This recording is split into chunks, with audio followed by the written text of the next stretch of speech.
الحمد لله نحمده ونستعينه ونستغفره ونؤمن به ونتوكل عليه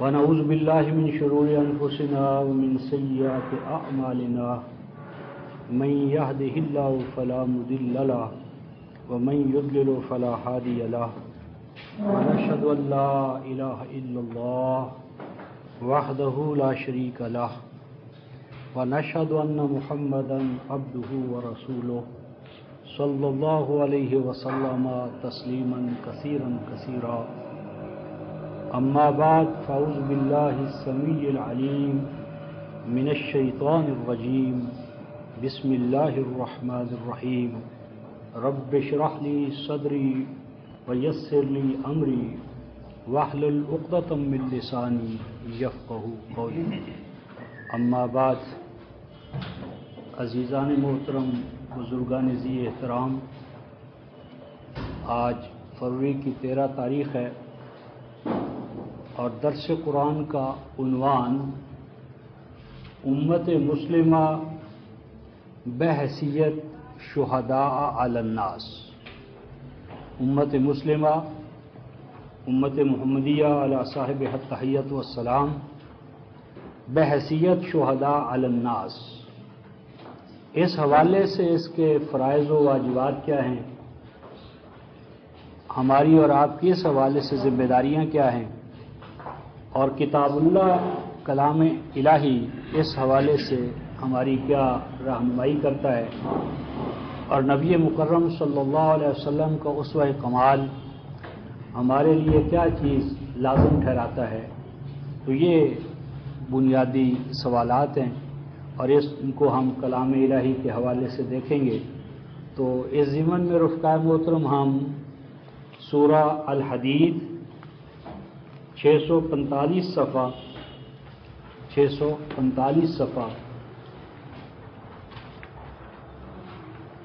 نیچے سے تیسری سطر، سورہ الحدید نیچے سے تیسری سطر 645 صفحہ 16ویں آیت سورہ الحدید کی، یہاں سے ہم شروع کر رہے ہیں۔ بسم اللہ الرحمن الرحیم۔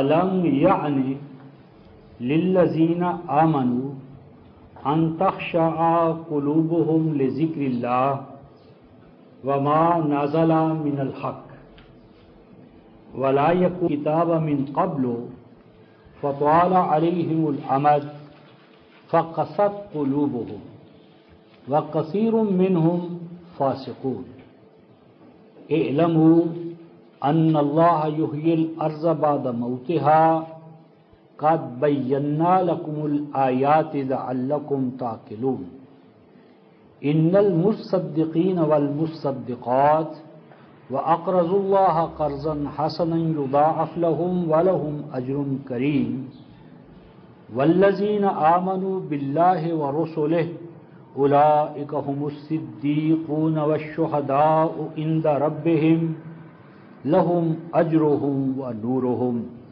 وَالَّذِينَ كَفَرُوا وَكَذَّبُوا بِآيَاتِنَا أُولَئِكَ أَصْحَابُ الْجَحِيمِ۔ صدق اللہ مولانا العظیم وبلغنا رسولنا النبی الکریم ونحن علی ذلک من الشاہدین الشاکرین والحمد للہ رب العالمین۔ علم یعنی 645 صفحہ سورہ الحدید آیت نمبر 16۔ علم یعنی، آج جو پہلا ہے رفقائے محترم، یہ حمزہ استفہام ہے، حمزہ استفہام، جسے ہم اردو میں کیا از ایم آر جس طرح انگریزی میں آغاز میں لگ جائے تو وہ سوالیہ جملہ بنتا ہے، تو عربی زبان میں آ اور حل یہ دو حرف استفہام کے لیے، سوالیہ بنانے کے لیے، پوچھنے کے لیے استعمال ہوتے ہیں۔ آمنا کیا، لم ایک ایسا لفظ ہے رفقائے محترم جو فعل مضارع پر آتا ہے، اور فعل مضارع میں ایک لفظی تبدیلی کرتا ہے اور ایک معنوی۔ لفظی تبدیلی تو یہ کرتا ہے کہ فعل مضارع کو مرفوع سے مجزوم، مثلا آپ کہیں گے یکتب، وہ لکھتا ہے، اور لام آ جائے لم یکتب، بے کی جو با ہے اس پر پیش کی بجائے جزم آ جائے گی، 5 مقامات رفع مجزوم ہو جاتے ہیں۔ یہ لفظی تبدیلی ہے، نون تثنیہ گرتا ہے، نون جمع گرتا ہے۔ اور معنوی تبدیلی یہ ہے کہ یہ فعل مضارع کو ماضی میں لے جاتا ہے، اور ماضی موقد ہو جاتی ہے، یعنی ماضی منفی ہوتی ہے تاکید کے ساتھ۔ ہم کہیں گے یکتب، وہ لکھتا ہے، اور لم یکتب، اس نے ہرگز نہیں لکھا، اس نے ہرگز نہیں لکھا، تو اس نے ہرگز ایسا کام نہیں کیا زمانہ ماضی میں، تو یہ کام ہے لم کا۔ تو لم جو ہے فعل مضارع پر آ گیا، تو فعل ماضی میں اور تاکید کے مفہوم میں اسے استعمال کیا، اور یہ مفہوم متعین ہوگا یعنی سے، انا یعنی۔ یہ جو یعنی ہے رفقۂ محترم، اس کا حمزہ نون یا، اس کا معنی ہوتا ہے کسی بھی چیز کے پکنے کا، فصل کے اٹھانے کا، یا کسی بھی کام کو انجام دینے کا مناسب ترین ٹائم، سوٹیبل ٹائم۔ یعنی آپ مثلا گندم آپ نے اگانا ہے، بیج ڈالنا ہے، تو اس کے لیے مثلا دسمبر یا نومبر کے آخر میں ہم ڈالتے ہیں، اگر آگے پیچھے ڈال دیں تو وقت مناسب نہیں ہوگا۔ تو ہر فصل کا، یعنی غذا کا یا پھل پھول، اس کا ایک ٹائم ہوتا ہے اس کے بیج ڈالنے کا، اگانے کا۔ تو یہ جو کسی بھی چیز کا مناسب ترین ٹائم ہو، اس کو عربی زبان میں الف یا حمزہ نون اور یا، انا یعنی، تو اس کا معنی ہوتا ہے مناسب ترین وقت کا آ جانا۔ تو علم یعنی کیا مناسب ترین بہترین ٹائم نہیں آ گیا؟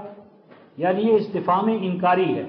اس کا مطلب یہ ہوا کہ اے ایمان والو، اس ترین سب سے زیادہ مناسب ہے، سب سے بہتر وقت ہے کس کام کے لیے، کیا کام کرنے کے لیے مناسب ترین وقت ہے علم الہی کے حوالے سے۔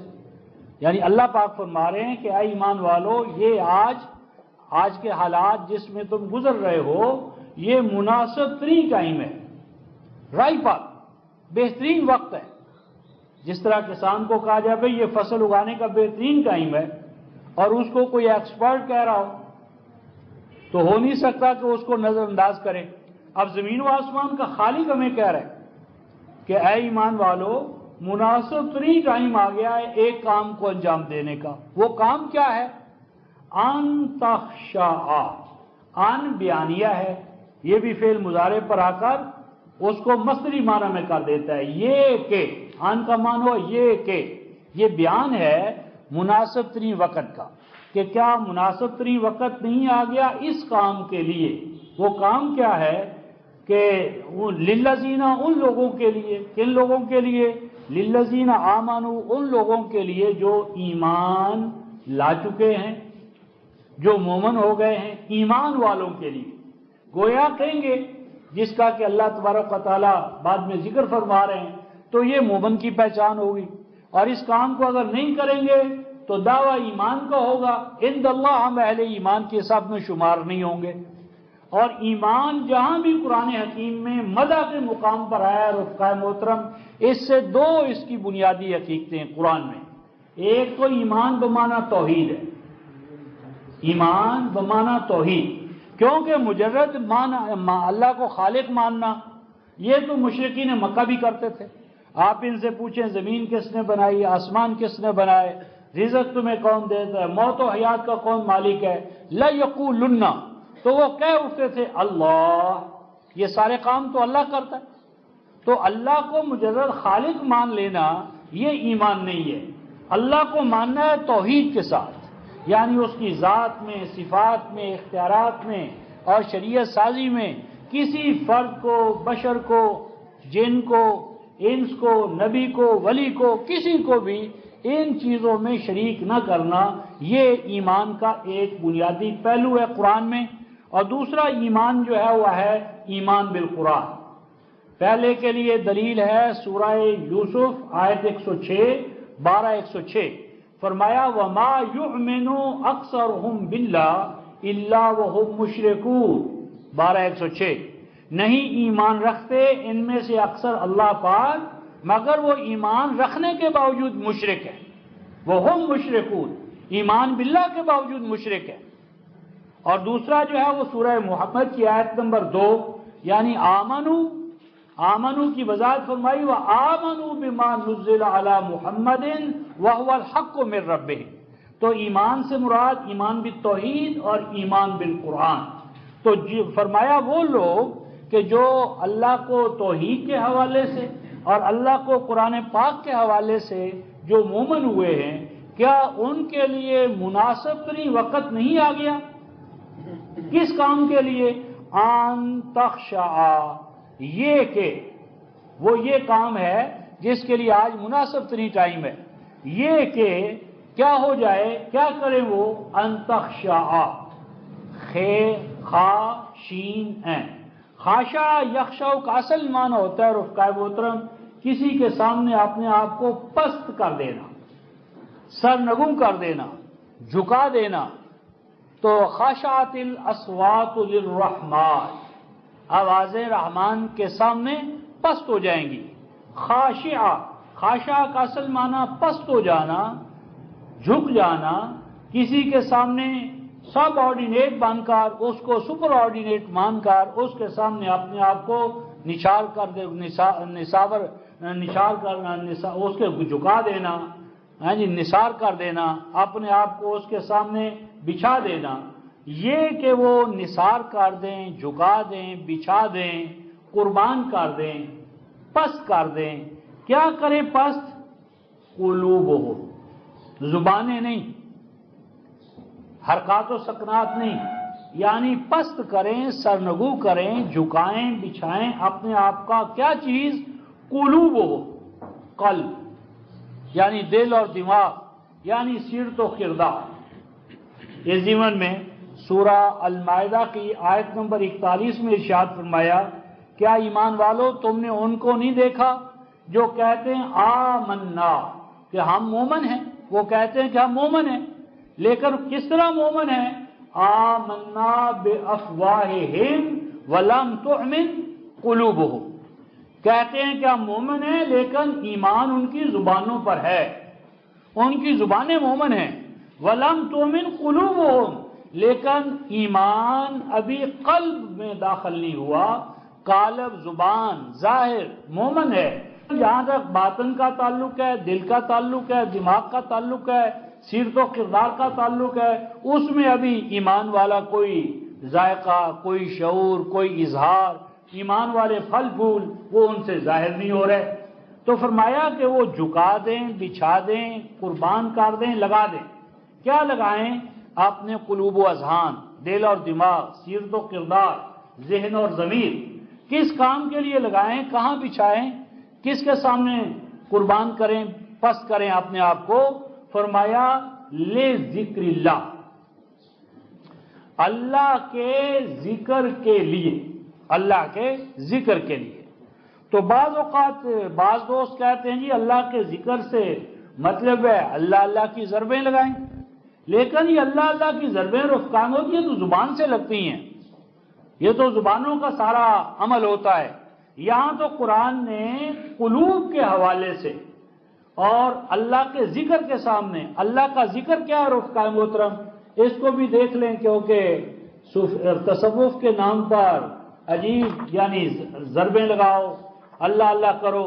رفقائے محترم کسی کے آپ گھر جائیں اور اس کو کہیں یا فلان، یا طارق، یا خالد، یا فلان، تو اگر آپ ایک دفعہ کہیں گے تو چلو، 2 دفعہ کہیں، پھر 3 دفعہ، پھر دروازے پر بار بار یا خالد یا خالد، یا طارق یا طارق، وہ کب تک وہ سنے گا؟ یعنی آگے مسئلہ آئے گا کہنا کیا چاہتے ہو؟ یا اللہ یا اللہ یا اللہ، بھئی اللہ سے کہنا کیا چاہتے ہو؟ مطالبہ کیا ہے؟ ڈیمانڈ کیا ہے؟ تقاضا کیا ہے؟ اور جب باپ کا نام لینا ہو تو باپ کا تو نام لیتے ہوئے حجاب ہے، باپ کی عظمت مانے ہے کہ بار بار باپ کا نام لیا جائے، اور اللہ کا نام اس میں کوئی حجاب اور مانے نہیں ہے، کیا بات بنی؟ پھر فرمایا سورہ البقرہ میں کہ کہ اللہ کا ذکر کرو کا ذکرکم آباءکم او اشد ذکرا، فاذکروا اللہ، اللہ کا ذکر کیا کرو کا ذکرکم آباءکم، جس طرح کہ تم ذکر کر دو اپنے باپ کا۔ باپ کا ذکر ہم کس طرح کرتے ہیں رفقائے محترم؟ کبھی نام لے کر اس کا ذکر کیے؟ باپ کا ذکر کیا ہے؟ باپ کی معرفت، باپ کی شکر گزاری، باپ کے ساتھ شکر گزارانہ تعلق۔ اور ذکر دراصل کیا ہے رفقائے محترم؟ جو ذکر آبا سے مستفاد ہے، توحید۔ باپ کا ذکر کیا بتاتا ہے؟ کہ باپ ایک ہی ہے، دو باپ نہیں۔ جس طرح باپ کا ایک ہونا باپ کے ذکر سے ظاہر ہوتا ہے، ذکر اللہ توحید ہے، توحید ذکر الہی کی اساس۔ تو یہ ذکر کیا ہے رفقائے محترم؟ جو فرمایا ان تخشع قلوبہم لذکر اللہ، کہ جھکا دو، بچھا دو، قربان کرو اپنے قلوب و اذہان کو اللہ کے ذکر کے لیے۔ یہ ذکر کیا ہے رفقائے محترم؟ اس کو بھی دیکھتے چلیں۔ 575 صفحہ آخری سطر، سورہ حامیم سجدہ، حامیم سجدہ 41ویں آیت اور سورت بھی 41ویں، 575 صفحہ۔ ذکر اللہ کیا ہے؟ آخری سطر 41ویں آیت، سورہ بھی 41، آخری سطر۔ ان الذین کفروا بالذکر، وہ لوگ کہ جنہوں نے انکار کیا، نہ قدری کی نہ شکری کی۔ کفر بمانا نہ قدری نہ شکری، کسی کا حق جو ہے اس کا اعتراف نہ کرنا۔ ان الذین کفروا، وہ لوگ کہ جنہوں نے نہ قدری کی نہ شکری کی، انکار کیا۔ کس کا انکار کیا؟ بالذکر، ذکر کا۔ پروردگار عالم یہ ذکر کیا ہے جس کا انکار کرنا یہاں زیر بحث ہے؟ کافروا، منکر ہوئے، بالذکر، ذکر کے۔ اور اللہ پاک ذکر کے بارے میں ارشاد فرماتے ہیں لما جاءہم، جب وہ ذکر ان کے پاس پہنچ گیا۔ گویا ذکر الہی ایسی چیز ہے جس کا تعلق پہنچنے کے ساتھ ہے، آنے کے ساتھ ہے، یعنی اس کی مجیت ہے، مجیت۔ ذکر وہ چیز ہے جو آیا ہے، جس کو کوئی لانے والا لایا ہے۔ تو ذکر کے لیے پہلی چیز فرمائی وہ آیا ہے۔ اگلا صفحہ 576 پہلی سطر، وَإِنَّهُ لَكِتَابٌ عَزِيزٌ۔ وَإِنَّهُ، اب اِنَّا جو حرف توقید ہے اور ہو اس کا اسم ہے یہاں پر، اور اس کا مرجع درکار ہے۔ اِنَّهُ کا مرجع کیا ہے؟ ما قبل جس کا کہ ذکر ہوا۔ وَإِنَّهُ، اور وہ ذکر، لما جاؤں جو ان کے پاس آیا ہے۔ اس ذکر کو اللہ تعالیٰ خود بیان فرما رہے ہیں کہ ذکر سے ہماری مراد کیا ہے۔ جب وہ ذکر ان کے پاس آ گیا، اور بلا شبہ وہ ذکر، انہ حرف توقید، اور یہ وہاں آتا ہے جہاں مخاطب کے بارے میں خطرہ ہو کہ وہ مانے گا نہیں، مانے گا نہیں۔ اللہ پاک کے علم میں ہے کہ امت میں بھی ایسے لوگ کہ جو ذکر کے ہی منکر۔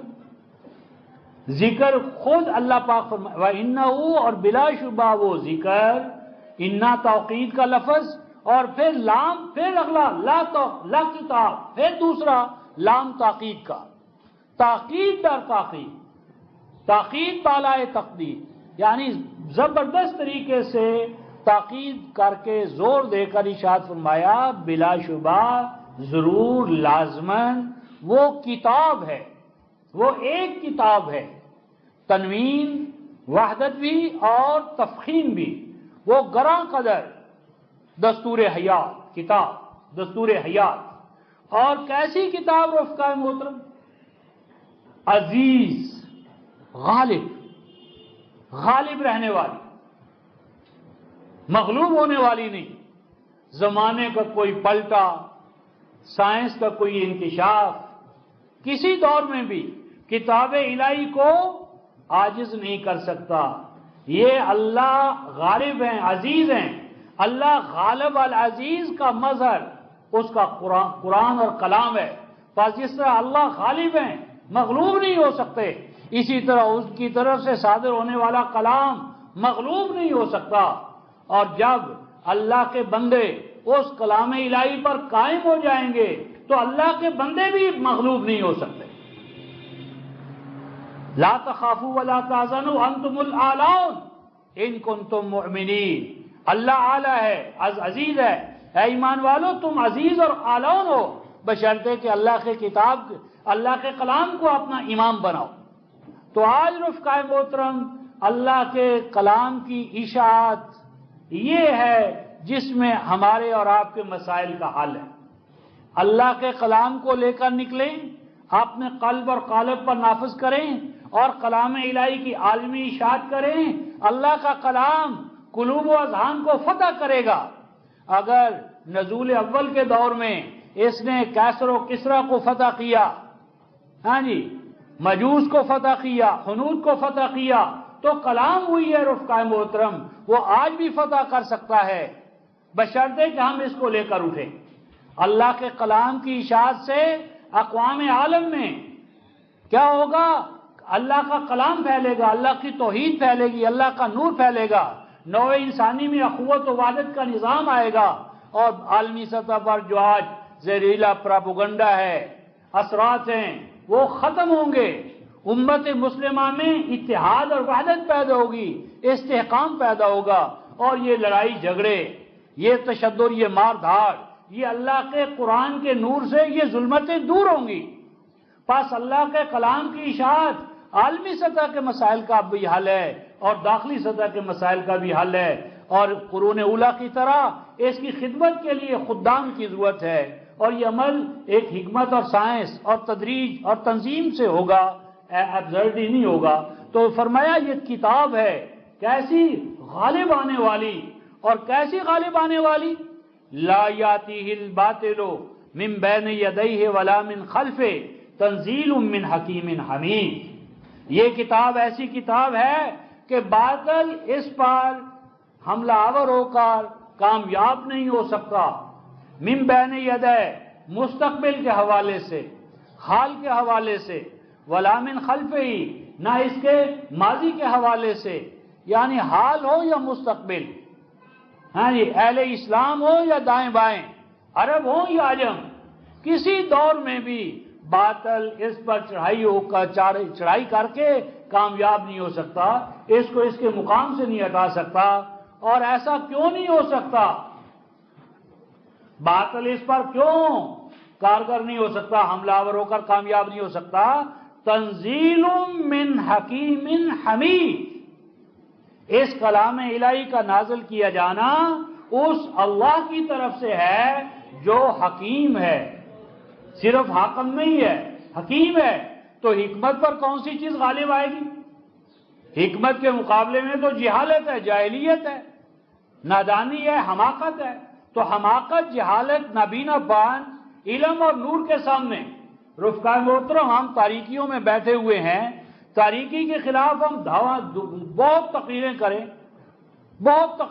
لاؤڈ اسپیکر لے کر، لیکن تاریکی دور نہیں ہوگی۔ لیکن اگر چھوٹی سی رفقائے محترم ہم شمع جلا دیں، موم بتی روشن کر دیں، ایک چھوٹی سی دیا سلائی لے کر، تو جتنے دائرے میں ہم روشنی کریں گے اتنے دائرے میں ظلمت خود بخود کافور ہو جائے گی۔ بس یہ قرآن رفقائے محترم نور ہے، یہ سورج ہے، ہزاروں کروڑوں سورج سے بڑھ کر اللہ کا کلام روشن و تابناک حقیقت ہے۔ بس اس روشن و تابناک حقیقت کو جو ہم نے غلافوں میں بند کر کے رکھا ہے، دبیز پردوں میں اس کو چھپا لیا ہے، بس اس کلام الہی پر پڑے پردے کھولیں، غلافوں سے اس کو نکالیں، اس نور کو روشن کریں، قلوب و اذہان سے لے کر آفاق و کائنات تک ہر جگہ اشرقت الارض بنور ربہا، زمین و آسمان اس نور فرقان سے جگمگا اٹھیں گے۔ تو کیا فرمایا؟ کلام الہی منزل ہوا ہے اس اللہ کی جانب سے جو حکیم ہے، سراپا حکمت ہے، اور اس کی حکمت ایسی نہیں، وہ اس کی حکومت ایسی نہیں جس طرح فرعون، چنگیز خان اور ہلاکو خان کی ہوتی نہیں۔ وہ حکیم ہونے کے ساتھ کیا ہے؟ حمید ہے، پریز وردی ہے، اور پریزوردی کیوں ہے؟ الحمدللہ رب العالمین، وہ ربوبیت عالمینی کا ضامن ہے، تو ربوبیت عالمینی کا ترجمان۔ تو کہنا میں نے یہ تھا کہ یہ قرآن ذکر کیا ہوا؟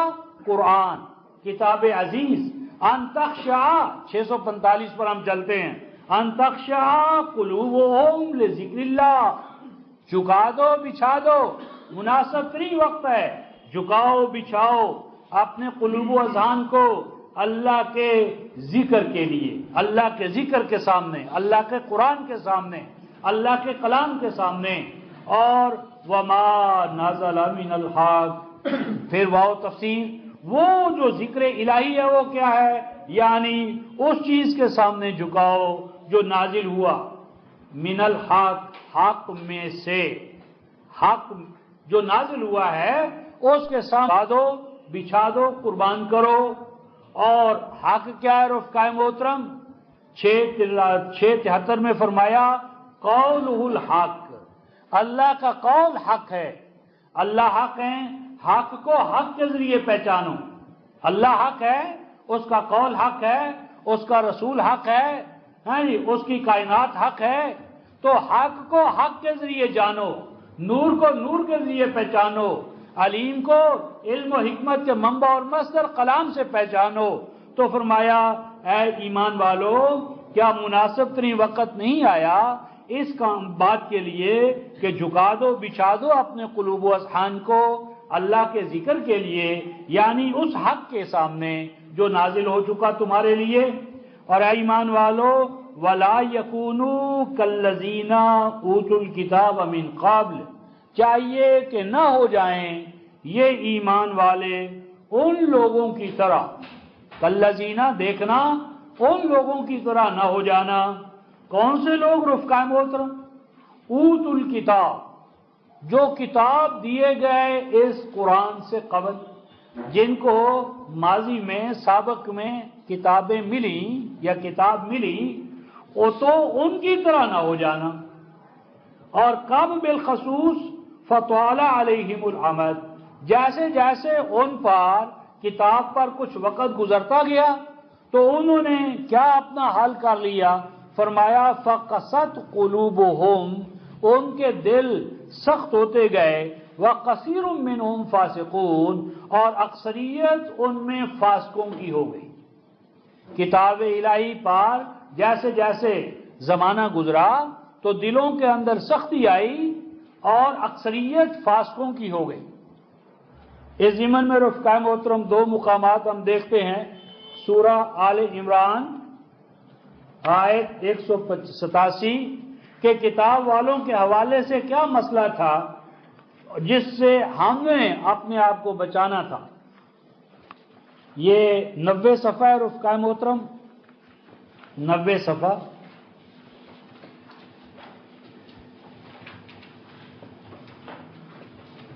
نوے صفحہ نیچے سے چوتھی سطر ہے، 187 آیت۔ وَإِذْ أَخَذَ اللَّهُ مِيثَاقَ الَّذِينَ أُوتُوا الْكِتَابَ لَتُبَيِّنُنَّهُ لِلنَّاسِ وَلَا تَكْتُمُونَهُ فَنَبَذُوهُ وَرَاءَ ظُهُورِهِمْ وَاشْتَرَوْا بِهِ ثَمَنًا قَلِيلًا فَبِئْسَ مَا يَشْتَرُونَ۔ فرمایا وَإِذْ أَخَذَ اللَّهُ، اور جب اللہ تبارک و تعالی عہد و پیمان لیتا رہا، اور جب اللہ پاک اللہ تعالی عہد و پیمان لیتے رہے عہد و پیمان، کن سے رفقائے محترم؟ کن سے عہد و پیمان لیا گیا؟ میثاق الذین اوتوا الکتاب، جن جن کو کتاب دی جاتی رہی، جن جن کی طرف نبی آئے کتاب لے کر، کلام لے کر، تو کلام پانے والی امتوں سے ہمیشہ اللہ پاک ایک عہد و پیمان لیتے رہے، اور ہم بھی اوت الکتاب میں اول درجے میں شامل ہیں۔ تو کتاب دینے پر اللہ تعالیٰ کیا عہد و پیمان لیتے رہے؟ یہ تھا عہد و پیمان رفقائے محترم جو آج ہم بھی بھول چکے ہیں۔ کیا عہد و پیمان تھا؟ لَتُبَيِّنُنَّهُ لِلنَّاسِ کہ اس کلام الہی کو، کتاب الہی کو ضرور بضرور کھول کھول کر بیان کرتے رہو گے. لَتُبَيِّنُنَّهُ لِلنَّاسِ ضرور بضرور تم کھول کھول کر. تبینا یہ باب تفعیل ہے، بیانہ یبین و تبیین.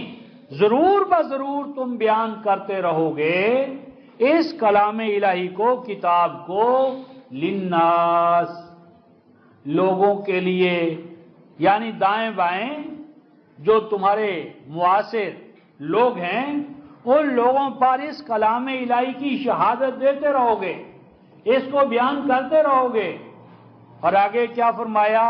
وَلَا تَكْتُمُونَهُ اور اس پر پردے نہیں ڈالو گے، غلافوں میں اسے نہیں رکھو گے، چھپاؤ گے نہیں، کلام الہی کو بیان کرو گے ضرور بضرور. اور بیان کرنے کا لفظ ہی کافی تھا، لیکن آگے فرمایا دیکھنا، کتمان نہ کرنا، چھپانا نہ، پردے نہ ڈالنا، دویز پردوں میں اسے غلافوں میں مت رکھنا. اور آگے کیا فرماتے ہیں رفقائے محترم؟ قوموں نے کیا کیا؟ فَنَبَذُوهُ وَرَاءَ ظُهُورِهِمْ. اب یہاں دو معنی اس ایک آیت کے. ایک تو ہو کا مرجع مثلا میثاق لیا جائے کہ کتاب کو تو چوما اور چاٹا، کتاب کو تو چومتے اور چاٹتے ہیں، لیکن کتاب کے بارے میں جو میثاق تھا لَتُبَيِّنُنَّهُ لِلنَّاسِ وَلَا تَكْتُمُونَهُ اسے بھلا دیا، اسے نظر انداز کر دیا. کتاب کا تقدس قائم ہے، لیکن اس کے بیان کی ذمہ داری، اشاعت کی ذمہ داری، عامت الناس تک اس کو حقائق کو پہنچانا، یہ پس پش ڈال دیا، بھلا دیا. پس بھلا دیا، پس پش ڈال دیا انہوں نے اس عہد کو، میثاق کو. اور دوسرا معنی نفس کتاب، نفس کتاب ہی طاق نسیان پر رکھ لی، سروں سے اوپر رکھ لی. کبھی کوئی موقع آیا، جس طرح ہمارا جب بیٹی کی روانگی کا وقت آتا ہے تو تاج کمپنی کا ایک بڑا سا قرآن لے کر اس کے سائے میں اسے ڈولی میں بٹھا دیتے ہیں، لیکن اس قرآن میں لکھا کیا ہے بتایا ہی نہیں.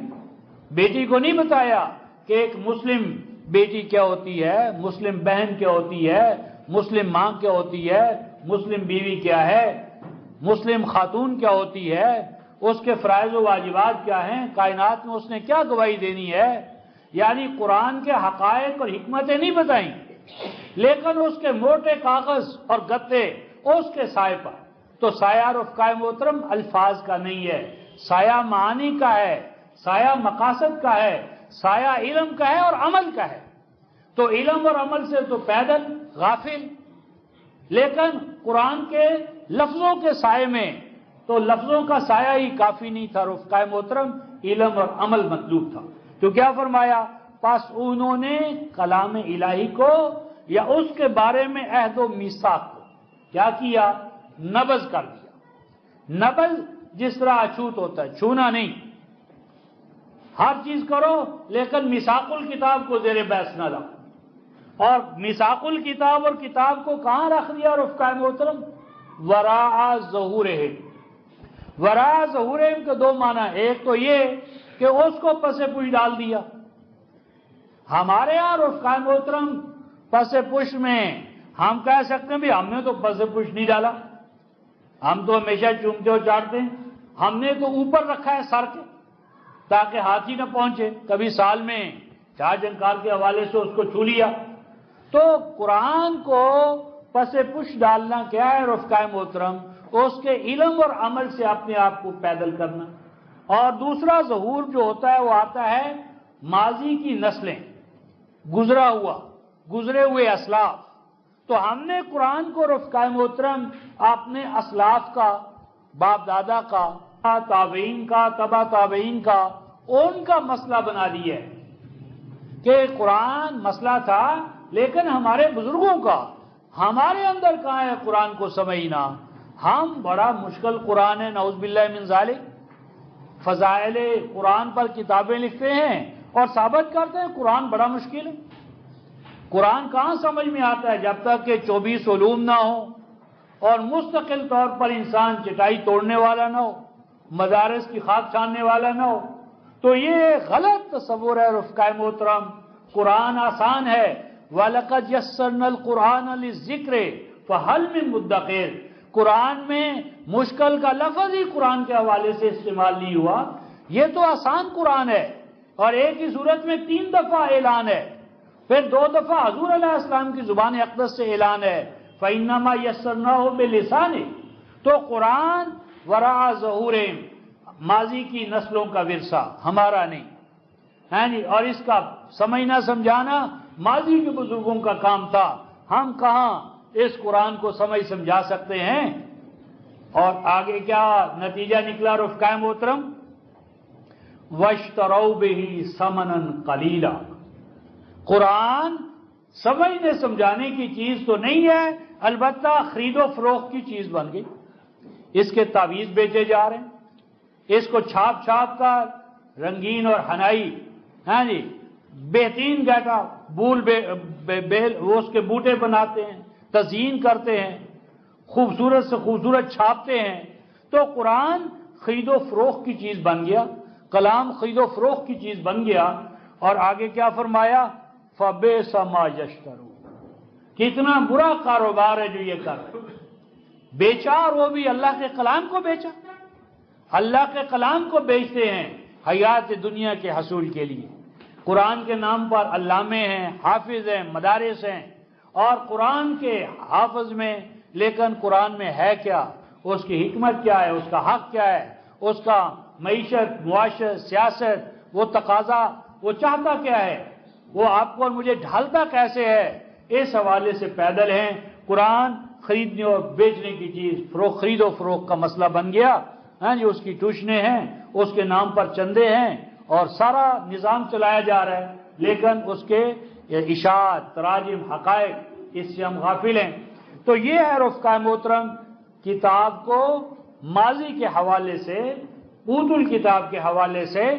اور ایک ان کا اور شعر یا پہلو رفقائے محترم ہمارے سامنے آتا ہے سورہ آل عمران ہی کی آیت نمبر 23 میں. سورہ آل عمران یہی جو ہمارے سامنے ہے، اور اس کی آیت نمبر 23، یہ صفحہ ہوگا 63، صفحہ 63 کی آخری سطر، صفحہ 63 کی آخری سطر. أَلَمْ تَرَ إِلَى الَّذِينَ أُوتُوا نَصِيبًا مِنَ الْكِتَابِ. یہ ایک اور پہلو ہے کتاب والوں کا. فرمایا کیا تم نے غور نہیں کیا؟ یہ غور کرنے کی چیز تھی، یہ سمجھنے والی بات تھی. الم تارا، الم تراؤ نہیں کہا رفقائے محترم، جمع کا صیغہ نہیں بولا، مفرد کا صیغہ ہے، واحد کا صیغہ ہے، تاکہ ہر مخاطب چونکے، ہر مخاطب اس کا اپنے آپ کو مخاطب سمجھے. الم تارا، اے مومن کیا تو نے ابھی تک غور نہیں کیا؟ غور کرنے کی چیز ہے. کیا تو نے غور نہیں کیا؟ کس چیز پر غور نہیں کیا رفقائے محترم؟ الم تارا، کیا غور نہیں کیا کس چیز کی طرف؟ اِلَّا الَّذِينَ أُوتُوا نَصِيبًا مِنَ الْكِتَابِ. تیرے دائیں بائیں ایسے لوگ، امتیں، گروہ موجود ہیں جو دیے گئے ہیں. اوتو دیے گئے ہیں. کیا دیے گئے ہیں رفقائے محترم؟ نصیبا من الکتاب، کتاب کا ایک ایک حصہ. امتیں رفقائے محترم جب کتاب کو نظام حیات کے طور پر نہیں مانتی، فرقہ واریت کا دور آ جاتا ہے، تو کتاب بھی حصوں بخروں میں تقسیم ہو جاتی ہے. ہر کتاب کو ہر فرقہ اپنے اینگل سے دیکھتا ہے. قرآن کی کچھ آیتوں کو ایک فرقے نے مدار علیہ بنا لیا، ایک دوسرے نے دوسری آیتیں، تیسرے نے تیسری آیتیں. شیرازہ بندی ختم ہو جاتی ہے. ہر فرقہ مذہب کو جب دین کو مذہب بناتا ہے تو کچھ آیتیں ایک لے لیتا ہے، کچھ آیتیں دوسرا لے لیتا ہے. جس طرح کوئی کہہ جی قرآن میں تو لکھا ہوا ہے کہ صلاۃ کے قریب نہ جاؤ، ہم تو اس لیے نہیں جاتے. بھئی کہاں لکھا ہوا ہے کہ جی وہ قرآن میں آتا ہے لا تقربوا الصلاۃ، صلاۃ کے قریب نہ جاؤ. تو کوئی کہے ملنگ صاحب آگے تو چلیں، اس کے بعد کیا لکھا ہوا ہے؟ تو کہہ دے گا سارا قرآن، سارے قرآن سے کن نے عمل کیتا ہے؟ کچھ تے میں کرنا، کچھ تے تو کرنا۔ لا تقربوا الصلاۃ میں وانتم سکارا تم، سارے قرآن سے کون چلے میاں؟ جتنے سے بھی چل لو اتنا ہی برکت والا ہے۔ تو لا تقربوا الصلاۃ میں انتم سکارا تسی، تو یہ رفقہ محترم کیفیت ہوتی ہے جب اللہ کا دین ایک نظام حیات کے طور پر نہیں ہوتا۔ ندخلوا فی السلم کافہ، یہ کافہ والی کیفیت نہیں ہوتی تو کتاب حصوں بخروں میں تقسیم ہو جاتی ہے۔ ہر گروہ کے پاس کتاب کا کوئی نہ کوئی شیڈ، آسپیکٹ، پہلو، اس کا کوئی ایک حصہ وہ اصل امفیسس یعنی زور اور بقیہ سے، تو ایک کلی دین، ایک کلی وحدت ہے رفقہ محترم۔ انجن ہے، اب انجن کا گاڑی کے اگر انجن کو الگ کر دیا جائے، اس کے بڑے اہم اجزاء الگ الگ، اس کی کوئی قیمت نہیں ہے۔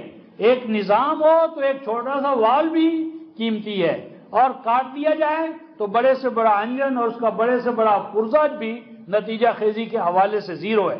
تو ندخلوا فی السلم کافہ، کیا نہ غور کیا تم نے ان لوگوں کے بارے میں کہ جنہوں نے کتاب الہی کو حصوں بخروں میں بانٹ لیا اور ہر گروہ کے پاس کتاب کا کوئی نہ کوئی ایک حصہ ہے؟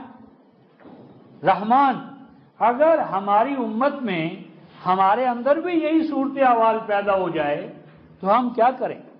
آنے والے کی راہ تکیں، کسی موعود کے انتظار میں بیٹھے؟ رفقہ محترم، موعود کل ادیان، موعود کل کتب، وہ آ گئے، آنے والا آ گیا، جتنے آئے تھے جانے کے لیے آئے، آنے والا آیا، ابد کا کلام لایا، ابد کا عہد لے کر آیا، ابد کے عہد کا مالک آ گیا، موعود کل ادیان، مصدق الادیان، نبی مکرم صلی اللہ علیہ وسلم، اور آخری دین، آخری کلام، آخری شریعت آ گئی، اور اس کے باوجود ہم انتظار میں ہیں کہ کوئی اور آئے گا، کسی اور آنے والے کا انتظار۔ نبی پاک صلی اللہ علیہ وسلم کی آمد اور آپ کے اس پیغام حیات کی ناقدری ہے۔ آنے والا آ گیا، اب کوئی نہیں آئے گا۔ راہ دکھانے والے آئے تھے، وہ دکھا گئے، اللہ کی بادشاہت قائم ہوئی نبی پاک صلی اللہ علیہ وسلم کے وجود باجود سے۔ اب تم نے کیا کرنا، کیا فرمایا؟ یدعون الی کتاب اللہ۔ آپ فرمایا انتظار نہیں ہے، ضرورت کیا ہے؟ یدعون، دعوت دی جائے۔ یدعون فعل مجہول ہے، پیسے باعث ہے، پس ایسے حالات میں یہ قضیہ، یہ کیس دعوت کا ہے۔ یدعون، دعوت اٹھے، دعوت دی جائے، دعات پیدا ہوں، دعوت کا عمل شروع کیا جائے۔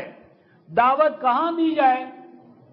کس کی ذات کی طرف، کس کی امامت کی طرف، کس کی طرف دعوت دیں؟ دعوتیں تو آج بھی کھڑی ہیں، یہ فلاں پارٹی کی دعوت ہے، ہیں جی، اور یہ فلاں شخصیت کی بیعت ہے، مجھے امام الہدا مانو، میرے ہاتھ پہ بیعت کرو، میری تنظیم میں آؤ، مجھے مانو، رائے حق پاؤ گے۔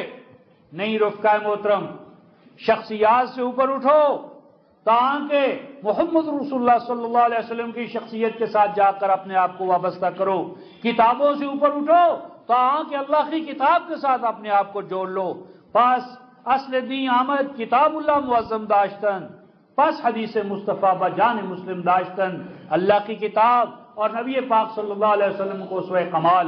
پس یہی دو اصل چیزیں ہیں، اصل مصدر اور منبع ہیں، باقی جو کچھ ہیں وہ متفرعات ہیں، مستنبط چیزیں ہیں۔ اصل دین یہی دو چیزیں ہیں۔ تو یدعون، دعوت دی جائے۔ کہاں دعوت دی جائے رفقہ محترم؟ الی کتاب اللہ۔ شخصیات کی طرف دعوت نہ دو، تنظیمات کی دعوت نہ دو، دعوت دی جائے الی کتاب اللہ۔ آؤ میاں، نہ میرے پاس نہ تمہارے پاس، نہ تمہارا امام نہ میرا امام، نہ میری تنظیم نہ تمہاری تنظیم۔ لڑائیاں کیا ہیں؟ یہ شخصیات کی لڑائیاں، یہ تنظیمات اور تحریکات کی لڑائیاں ختم کرو۔ آؤ اللہ کی کتاب کے پاس، الی کتاب اللہ، خالق و مالک کے کلام کی طرف آؤ، اس کی کتاب کی طرف آؤ۔ اور کتاب کی طرف کیوں آنا ہے رفقہ محترم؟ مردوں کو ثواب پہنچانے کے لیے؟ کیوں آئے کتاب الہی کے پاس؟ فرمایا لیحکم بینہم، کہ وہ کتاب الہی حکم بن جائے، اسے فیصلہ کن اتھارٹی مانو، اسے سند مانو۔ تمام اختلافات کا حل اللہ کے کلام میں ہے، اللہ کے کلام کے پاس آؤ، اسے فیصلہ کن حیثیت میں مان کر آؤ۔ پھر کیا ہوگا رفقائے محترم؟ ثم یتولی فریق منہم وہم معرضون، جب یہ دعوت دو گے نا کہ آؤ کتاب الہی کی جانب، آؤ حاکمیت کتاب اللہ کے قیام کی جانب، تو پھر دیکھو گے کہ ان میں کا گروہ، کون سا گروہ؟ فریق، جو اپنی چدراہٹیں قائم کرنے کے لیے امت کو پھاڑتا ہے، امت میں فرقے بناتا ہے۔ تو فرقہ ساز ذہن، رجحان، ذہنیت، یہ شخصیت پرستیوں کے سارے دائی، یہ دیکھو گے کہ اس کلام الہی کی حاکمیت سے پیچھے ہٹیں گے، گھبرائیں گے، ادھر نہیں آئیں گے، وہ ہم معرضون، اور مسلسل و قیام کنی کترائیں گے، کلام الہی کی حاکمیت پر نہیں آئیں گے۔ اور عوام الناس کے اندر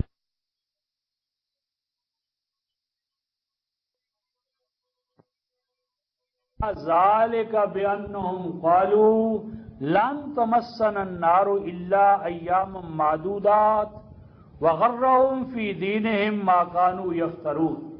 فرمایا انہیں کلام الہی پر چلنے کی کیا ضرورت ہے؟ کیوں کلام الہی کی اہمیت ذہنوں سے اتر گئی؟ کیوں کلام الہی پر لبیک نہیں کہتے؟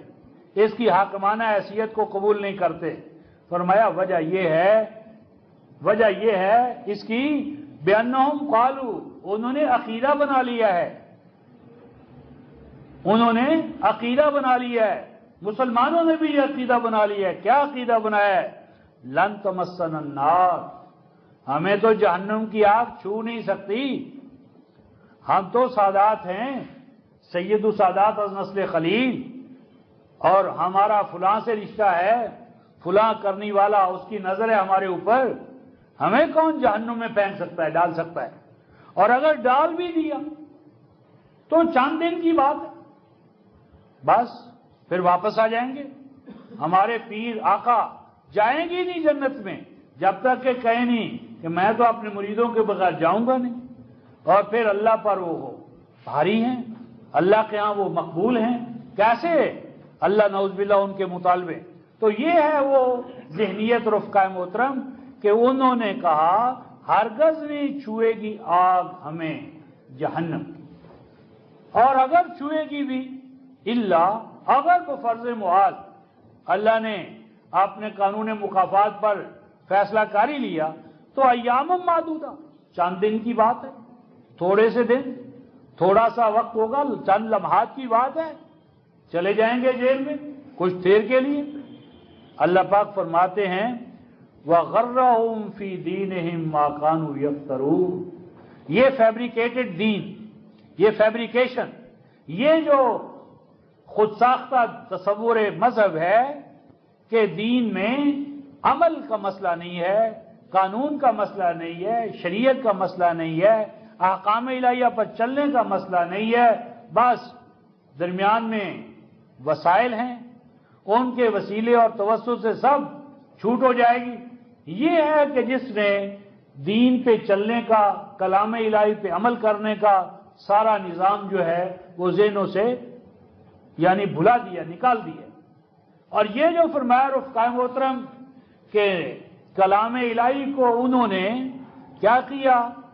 میثاق کے حوالے سے پس پوچھ ڈالا، اور حکم کیا ہوا تھا کہ اس کو بیان کرنا، ولا تکتمونا، چھپانا نہیں۔ کتمان کرنے کے نتیجے میں امتیں کس مقام پر جا گرتی ہیں رفقائے محترم؟ اس کا ایک مقام دیکھیں، کتمان پس پش ڈالنا کلام الہی کو، اس کے حقائق ترجمانی، اس سے اپنے آپ کو آراستہ نہ کرنا، اس کے نتیجے میں امتیں کہاں پہنچتی ہیں رفقائے محترم؟ یہ 29 صفحہ نچلی سطر، آخری سطر، ارشاد ربانی ہے، 29 صفحہ، سورہ البقرہ، آیت 159 ان الذین یکتمون ما انزلنا من البینات والہدی من بعد ما بیناہ للناس فی الکتاب اولئک یلعنہم اللہ ویلعنہم اللاعنون الا الذین تابوا واصلحوا وبینوا فاولئک اتوب علیہم وانا التواب الرحیم۔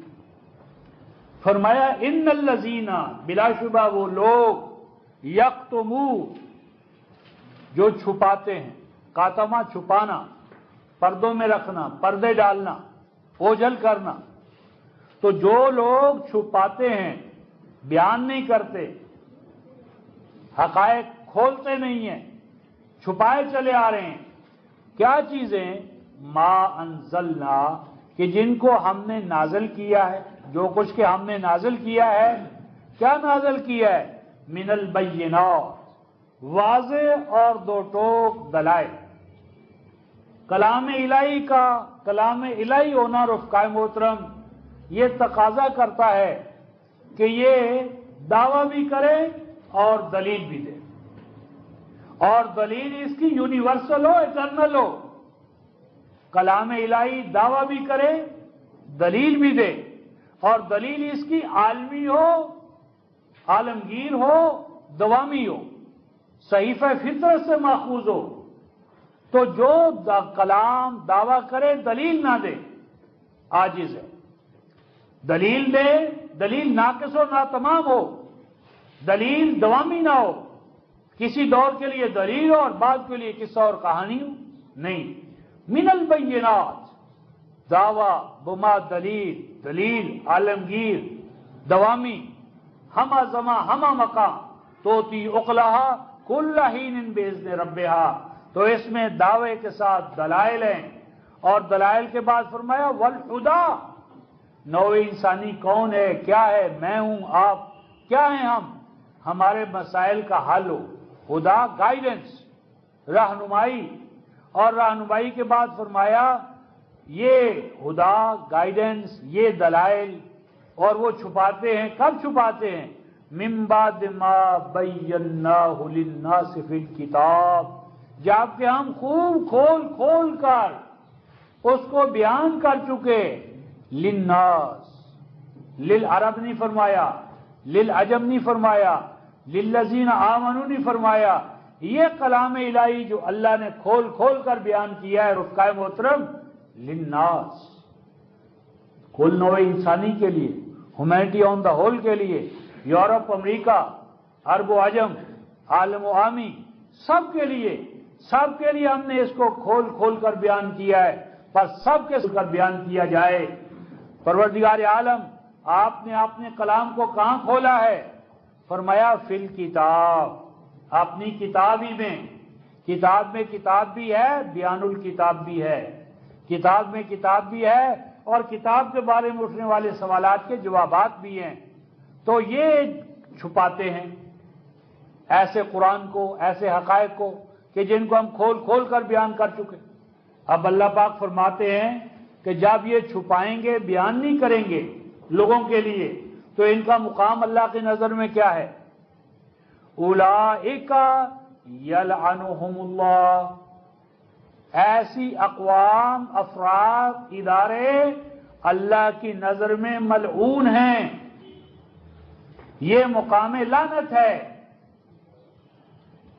اللہ کے کلام پر ایمان لا کر اس کی گواہی نہ دینا، اس کی تبیین نہ کرنا، اس کو کھلم کھلا بیان نہ کرنا للناس، یہ سبب بنتا ہے، یہ عمل لعنت۔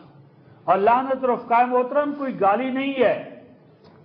عربوں کے ہاں جب یہ خاص و فصل اور پھل پکتے تھے تو خطرہ یہ کہ کئی جانور، پرندے، طوطے، چڑیاں ان کو آ کر نقصان نہ پہنچائیں، تو اس کے سامنے وہ ایک فالس کرو، ایک ڈھانچہ سا ڈراؤنا کھڑا کر دیتے تھے، تاکہ اس سے ڈر کر وہ جانور جو ہیں یا پرندے جو ہیں وہ فصل کو نقصان نہ پہنچائیں۔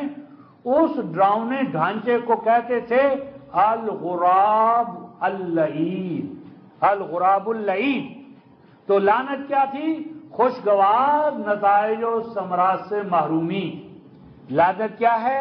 کلام الہی جوڑتا ہے مولا سے، کلام الہی کا کتمان کر کے وہ مالک و مولا سے کٹ گئے، اور مالک و مولا سے جو کٹے گا رفقائے محترم وہ کٹی ہوئی پتنگ ہے. کٹی ہوئی پتنگ اب گری.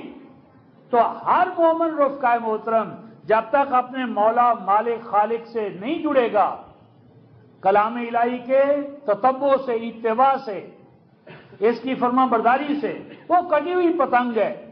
یہ اللہ کا کلام ہمیں شعور عطا کرتا ہے. اے ایمان والو، تم کہیں دو ہو تو یہ نہ سمجھنا تم دو ہو، تم تین ہو گے. تم تین ہو تو چار ہو گے، چوتھا تمہارا خدا ہوگا. چار ہو گئے تو وہ پانچواں ہوگا، پانچ ہو گئے تو چھٹا ہوگا. کلام الہی یہ شعور دیتا ہے کہ صاحب کلام معیت اللہ کا حامل ہوتا ہے. اللہ کی طاقت مومن کے ساتھ ہوتی ہے، اور جب مومن اللہ کی طاقت کا حامل بنتا ہے تو دنیا کی کوئی طاقت اس کو جھکا نہیں سکتی، ڈرا نہیں سکتی، راستے سے ہٹا نہیں سکتی. اگر رفقائے محترم ہمیں یقین ہو کہ صوبے کا گورنر جنرل صفدر ہمارے ساتھ ہیں، چیف ایگزیکٹو ہمارے ساتھ، تو کیا ہم صوبے میں یا مملکت میں ڈریں گے؟ مردانہ وار فوج اور پولیس کے سامنے بھی ہم حق بیان کریں گے، ڈریں گے نہیں، کیونکہ ہمیں پتہ ہے کہ وقت کی اتھارٹی ہمارے ساتھ ہے. تو اگر رفقائے محترم خالق و مالک کے وجود کا یقین ہو، اس کی نصرتوں کا یقین ہو، اس کے خلاق و رزاق ہونے کا یقین ہو، اور پھر ہم وہ کام نہ کریں تو یقین کی کمی ہے رفقائے محترم. اور یقین کی کمی کیسے پوری ہوگی؟ اللہ کے کلام سے، اللہ کے کلام کو اپنانے سے اور اس پہ چلنے سے، چلانے سے، اور اس کے احکام کو جیسے ہم اپنی ذات میں اتاریں گے یقین، اور پھر اعتماد اللہ، اللہ کی نصرتیں، اللہ کی نصرتوں کی چمکار قدم قدم پر ہم اس کا مشاہدہ کریں گے. تو یہ ہے کہ جب کلام الہی پہ پردے ڈالے تو لعنت کا مقام آ گیا، اللہ کی نصرت و حمایت سے محروم ہو گئے. وَيَلْعَنُهُمُ اللَّاعِنُونَ. اور اللہ تعالیٰ نے کائناتی قوتیں، کائنات جس سازگاری کے اصول پر قائم کی ہے، کائناتی قوتوں سے، ان کی نصرت و حمایت سے ہم محروم ہو گئے. آگے فرمایا کہ اگر یہ لعنت کی زد میں آئی ہوئی قوم اگر چاہے کہ اس کا قبلہ صحیح ہو جائے، اس کی بگڑی بن جائے، تو کیا کرے؟ کیا گشت کرنے سے، گشت کرنے سے دنیا جہان میں گشت کر لو، مسجدیں بھر لو نمازیوں سے، اس امت کی اصلاح نہیں ہوگی. امام مالک فرمائیں لَن يَصْلُحَ هَذِهِ الْأُمَّةُ إِلَّا بِمَا صَلَحَ بِهِ أَوَّلُهَا. اس امت کی اصلاح نمازوں سے نہیں ہے رفقائے محترم. نبی پاک صلی اللہ علیہ وسلم کا مکی 13 سالہ دور نمازوں کی محنت نہیں تھی، توحید کی محنت تھی. توحید کی محنت. وحد اللہ فإن التوحید رأس الطاعة. توحید، نبی پاک صلی اللہ علیہ وسلم کی سنت مہیا جو ہے، مبارک جو ہے، علم اور عمل بالقرآن، اس سے اس امت کا احیاء ہوگا. تو فرمایا إِلَّا الَّذِينَ تَابُوا. ہاں، ان میں سے وہ اس لعنت کی ذات سے نکلیں گے جو سب سے پہلا کام کیا کرنا ہے؟ توبہ. اور یہ جو توبہ کا عمل ہے رفقائے محترم 11:112 وَاسْتَقِمْ كَمَا أُمِرْتَ وَمَنْ تَابَ مَعَكَ. صحابہ کا بھی اول کام تائب ہونا ہے. تائب ہونا، تائب کا معنی یہ ہے رفقائے محترم، عقائد و اعمال جو اللہ کے کلام سے ہٹے ہوئے ہیں ان سے اپنے آپ کو دستبردار کرنا، تبرہ کرنا، ان سے اظہار بیزاری کرنا، ان سے اپنے آپ کو الگ تھلگ کرنا. تو جو توبہ کریں گے، پہلی بات. نمبر 2 وَأَصْلَحُ. توبہ کیا ہے؟ غلط راستے پر چلنے سے رک جانا. وَأَصْلَحُ، صحیح راستے کو اپنا لینا، یعنی جس دورائے سے ہمارا غلط قدم اٹھا تھا اور جتنے قدم ہم آگے چلے گئے غلط راستے پر، وہاں رک جانا. پھر صحیح منزل کی تو رخ کر لینا، پھر چل پڑنا۔ یہ چلتے چلتے پھر پہلا تو منفی عمل ہے، اس دوراہے پر آئیں گے جہاں سے غلط قدم اٹھا تھا، پھر صحیح منزل کی تو رواں دواں ہوں۔ تو فرمایا توبہ کریں، نمبر 2 اصلاح کریں، اور نمبر 3 فرمایا وَبَيَّنُوا، اور جو چھپائے چلے آ رہے تھے اس کو بیان کرنے کا عہد کریں، تبیین کے مقام پر آئیں۔ پھر فرمایا فَأُولَٰئِكَ أَتُوبُ عَلَيْهِمْ، صرف یہ ہیں کہ جن کی میں توبہ قبول کروں گا۔ یعنی اس لعنت کے حصار سے نکلنے کے لیے 3 نقاطی پروگرام ہے، پہلے توبہ ہے، پھر اصلاح ہے، اصلاح کے ساتھ تبیین ہے، اور تبیین نہیں، نہ اصلاح نہ توبہ۔ تو توبہ کرو، اصلاح کرو اور تبیین کرو، تب میں توبہ قبول کروں گا۔ وَأَنَا التَّوَّابُ الرَّحِيمُ، میں تو ہوئی توبہ قبول کر کے اپنی رحمتوں اور نوازشوں سے نوازنے والا۔ اب اس کے ساتھ رفقائے محترم ہم سورہ المائدہ 5ویں سورہ آیت نمبر 7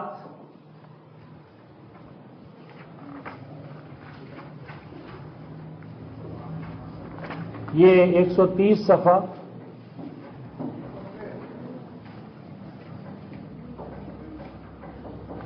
131 بلکہ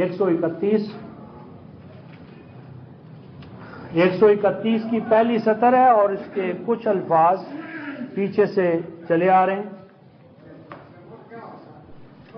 ایمان والوں کو خطاب ہے رفقائے محترم پیچھے سے، اے ایمان والوں، آیت نمبر 6 میں یا ایھا الذین آمنوا، ایمان والوں سے خطاب گفتگو شروع ہے، اور آیت نمبر 7 میں ہے اے ایمان والو وَاذْكُرُوا نعمت اللہ علیکم، اے ایمان والو پیش نظر رکھنا، یاد رکھنا، یاد رکھنا، پیش نظر رکھنا۔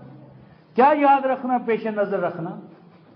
نعمت اللہ، اللہ تبارک و تعالیٰ کی نعمت۔ اللہ کی نعمت کیا ہے رفقائے محترم؟ اس کے لیے 2 حوالے ذہن میں رکھ لیں۔ سورہ البقرہ آیت 231، سب سے بڑی نعمت الکتاب جو سراپا حکمت ہے، کتاب الحکیم، سراپا حکمت کتاب اللہ کی نعمت ہے، 231۔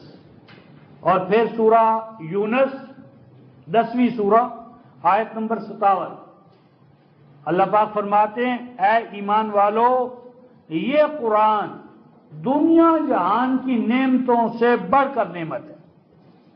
دنیا جہان کی نعمتیں ایک طرف اور قرآن کی نعمت دوسری طرف۔ دنیا جہان کی نعمتوں کو اللہ تعالیٰ نے ایک طرف رکھا، اور دنیا جہان کے خزانوں سے، دولتوں سے، سرمایوں سے جو آج ہم جمع کرنے میں مشغول ہیں، سمیٹنے میں، ان سے اس کو بھاری، برتر اور اعلیٰ قرار دیا۔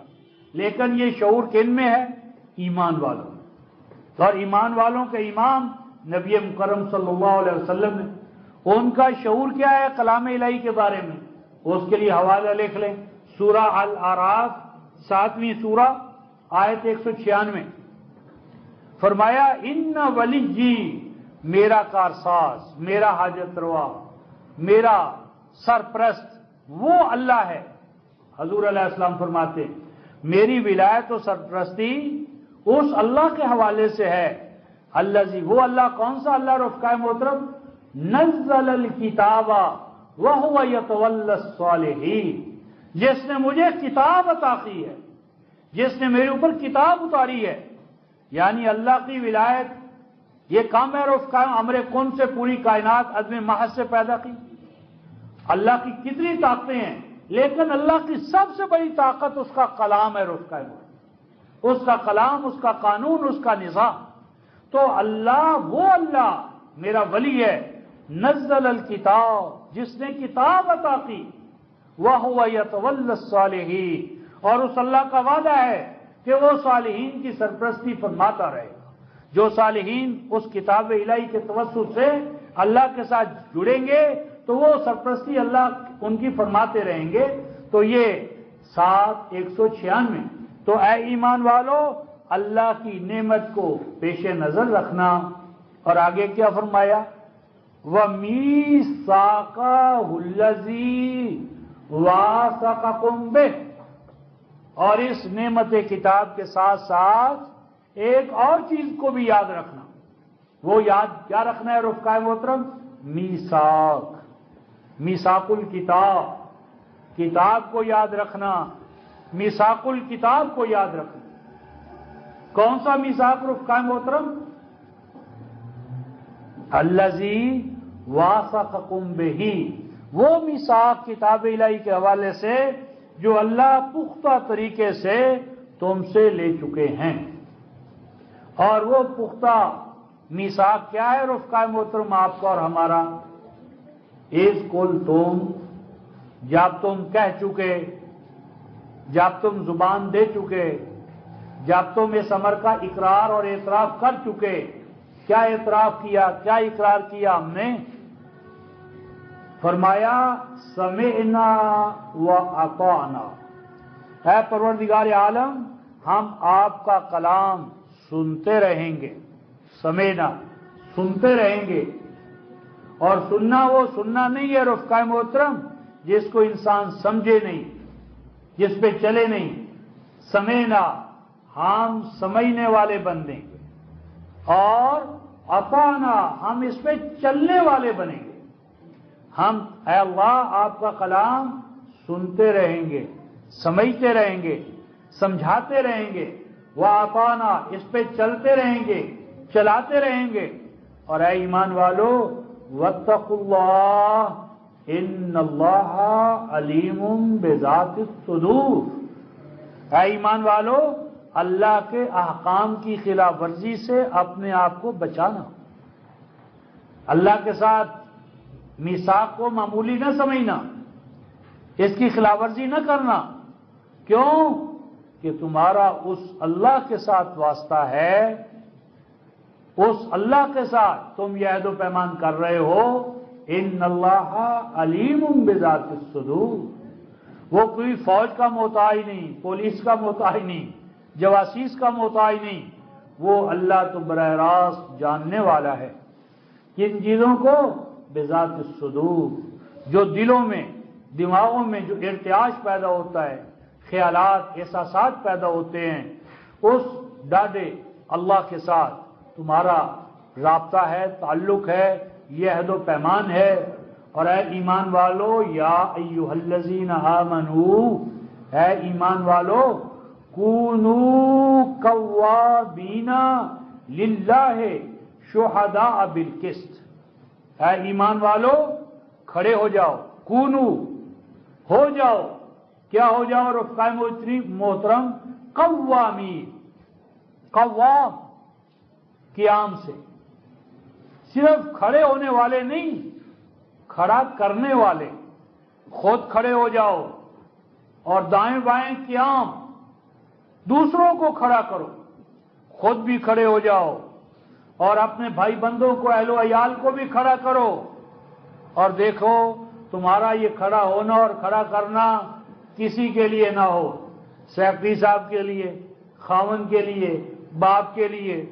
یہ کھڑا ہونا انسینٹیو، جذبہ محرکہ کیا ہو؟ للہ، خالق و مالک کو پانے کے لیے، راضی کرنے کے لیے، خالق و مالک کے لیے کھڑے ہو جاؤ اور دوسروں کو کھڑا کرو۔ اور کھڑے ہو کر کیا کام کرنا ہے رفقائے محترم؟ شہداء، اللہ کے دین کے گواہ بنو، گواہی دو اللہ کے وجود کی، اس کی ذات کی، صفات کی، دین کی، کلام کی، نبی پاک صلی اللہ علیہ وسلم کے خاتم النبیین ہونے کی شہادت۔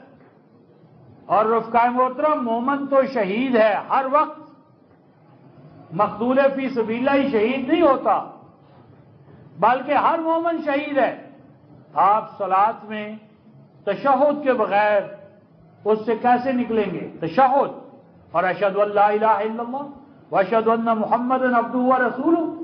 تو مومن تو دو شہادتوں کا ہر وقت حامل اور عامل ہے، اللہ کی توحید کی اور نبی پاک صلی اللہ علیہ وسلم کے خاتم النبیین ہونے کی، تو یہ دو شہادتیں اور رفقائے محترم شہادت، آپ عدالت میں کھڑے ہوئے کہ جی کیوں آئے؟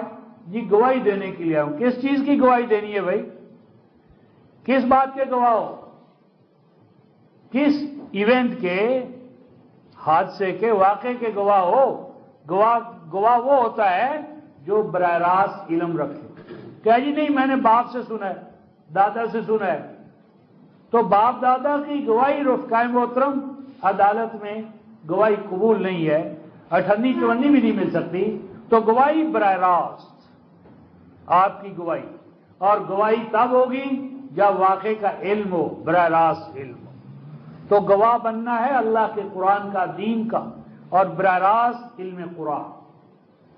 گواہ بنو، اور گواہی تمہاری کس طرح ہو رفقائے محترم؟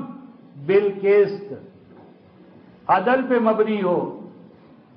پتہ چلے کہ کسی عادل گواہ نے گواہی دی ہے، اور عادل گواہی وہ ہوگی جو عین یعنی نہ کم نہ زیادہ، موقع محل کے مطابق، ہاں جی، جس پہ گواہی دی وہ بھی کہہ اٹھے کہ ہاں بھائی گواہی ہو گئی، اور جج بھی کہہ اٹھے کہ ہاں گواہی کا حق ادا ہو گیا۔ اور یہ گواہی اور گواہی کا حق رفقائے محترم کہاں تک پھیلا ہوا تھا؟ کہاں تک ہم نے یہ گواہی دینی تھی؟ اس کے لیے پیچھے ایک مقام ہم دیکھیں، سورہ البقرہ رفقائے محترم آیت 142، سورہ البقرہ ہمیں کہاں کھڑا کیا گیا تھا گواہی کے لیے، اور کس کی نیابت میں ہم یہ گواہی دینے کے لیے مامور ہوئے تھے؟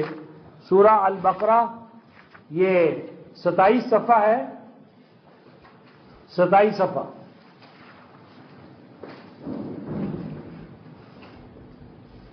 تیسری سطر 143 آیت سورہ البقرہ۔ وَكَذَلِكَ جَعَلْنَاكُمْ أُمَّةً وَسَطًا لِتَكُونُوا شُهَدَاءَ عَلَى النَّاسِ وَيَكُونَ الرَّسُولُ عَلَيْكُمْ شَهِيدًا۔ فرمایا وہ جو تم نے کہا تھا سمعنا وَأَطَعْنَا، کہ ہم نے اللہ کے کلام کو سننا ہے، سمجھنا ہے، اس پہ عمل کرنا ہے، عمل کرانا ہے، اس کی گواہی دینی ہے، اس کے گواہ پیدا کرنے ہیں۔ تو کیا ایمان والو، وَكَذَلِكَ، جس طرح ہم نے تمہارے لیے مشرق و مغرب ہم تمہاری تحویل میں دیں گے، مشرق و مغرب پر توحید کا پھریرا لہرائے گا، مشرق و مغرب پر تمہارا دین آگے بڑھے گا۔ اسی طرح جس طرح کہ ہم نے تمہیں امت وسط، سینٹرل کمیونٹی، یعنی سینٹرل مرکزی، اور دوسرا وسط کا معنی ہوتا ہے اعلیٰ، بہتر، برتر، کہ ہم نے تمہیں سینٹرل پوزیشن کی حامل، یعنی جو سینٹر میں ہے، افراط و تفریط سے پاک، نہ مشرقی نہ مغربی، مشرق بھی ان کا، مغرب بھی ان کا، مشرق و مغرب سے بالا، زمان و مکان کی قید سے آزاد، خاتم النبیین ہونے کا یہ معنی ہے، نہ ہے زمان نہ مکان، لا الہ الا اللہ۔ تو امت وسط ہو تم، سینٹرل پوزیشن کی حامل، برتر پوزیشن کی حامل امت، جس کا ایک زندہ امام اللہ کا کلام۔ تو اے زندہ امام کلام الہی کے ساتھ وابستہ ہونے والی مرکزی امہ، تم نے کیا کام کرنا ہے؟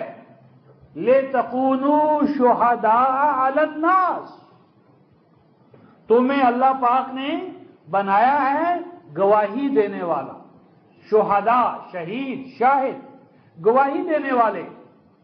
پس بن جاؤ، کیا بنو؟ لِتَكُونُوا، پس ہو جاؤ، ڈھل جاؤ، بنا لو اپنے آپ کو، کیا بناؤ؟ شہداء، شاہد، گواہ، گواہی دینے والے۔ گواہی جس کی دینی ہے اس کا علم اور عمل حاصل کرو، اور گواہی دینے والے بن جاؤ۔ اور کہاں کہاں گواہی دینی ہے رفقائے محترم؟ علی الناس، علی العرب نہیں، علی العجم نہیں،